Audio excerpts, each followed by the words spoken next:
1년 연기됐지만 코로나19 대유행이 여전히 심각한 상황 속에서 치러지는 2020 도쿄올림픽. 일본 현지에 있는 전문가와 좀 더 자세하게 짚어보겠습니다. 이영채 게이센 여학원대 교수 전화로 연결됐습니다. 교수님 안녕하십니까? 네, 안녕하세요. 네, 오늘이 도쿄올림픽 개막식 당일이지만 여전히 현지 여론은 좋지 않은 것 같습니다. 특히 아베 전 총리가 불참을 선언하면서 여론이 더욱 악화되고 있다고요? 네, 그렇습니다. 올림픽 개최를 추진하고 강행해온 아베 전 수상이 이번에 개회식에 참가하지 않는다 여론으로 비겁한 아베에 도망갔다 이런 식으로 인터넷 여론이 폭발했고요. 어제 같은 경우는 도쿄올림픽 개막식 연출 담당자인 고바야시 켄타로가 과거에 유태인 학살 차별 발언이 알려지면서 해임되고요.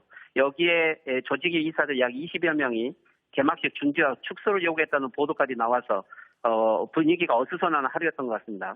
정말 개막 당일임에도 불구하고 예정대로 개막식이 열릴 수 있을지 의문이 들 정도의 이런 좀 분위기가 지속되고 있는 것 같습니다. 네, 당초 부흥올림픽이라는 목표를 내걸고 준비됐던 도쿄올림픽입니다. 하지만 정작 무관중으로 진행되면서 경제적인 손실이 엄청날 것이라는 우려가 나오고 있고요. 이 때문에 앞으로 중앙정부와 도쿄도 등 지방자치단체 사이에서 손실을 어떻게 분담할지를 놓고도 신경전이 치열할 것 같습니다. 어떻게 보세요?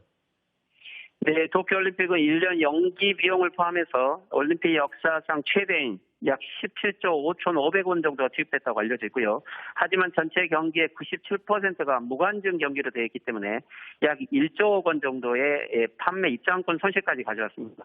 하지만 현재 외국인 관객 입국도 금지되었고 또 국민들도 기업들도 올림픽 관련된 특수를 별로 기대하고 있지 않는 것 같습니다.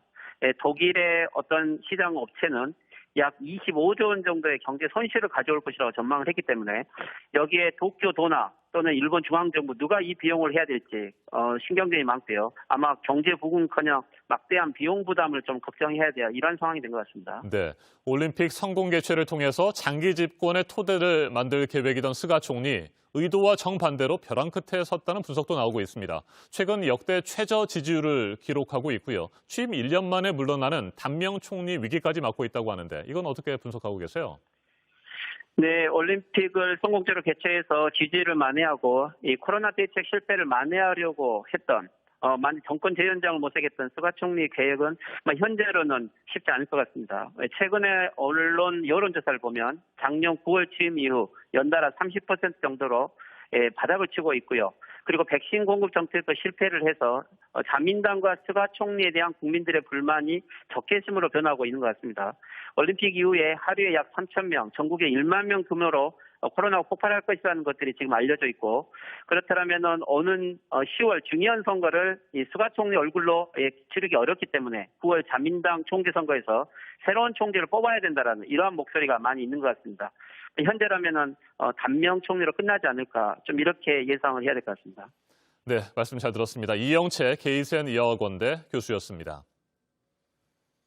지난해 3월 코로나19 세계적 대유행이 선언된 이후 처음으로 세계 각국에서 수만 명이 한자리에 모이는 지구촌 축제 올림픽이 오늘 시작됩니다. 그런데 도쿄올림픽이 포스트 코로나 시대를 앞둔 인류의 거대한 실험이 될 것이라는 평가가 나오고 있습니다. 오늘부터 8월 8일까지 17일 동안 열전이 무사히 치러질 수 있을지 전 세계의 시선이 일본 도쿄로 향하고 있습니다.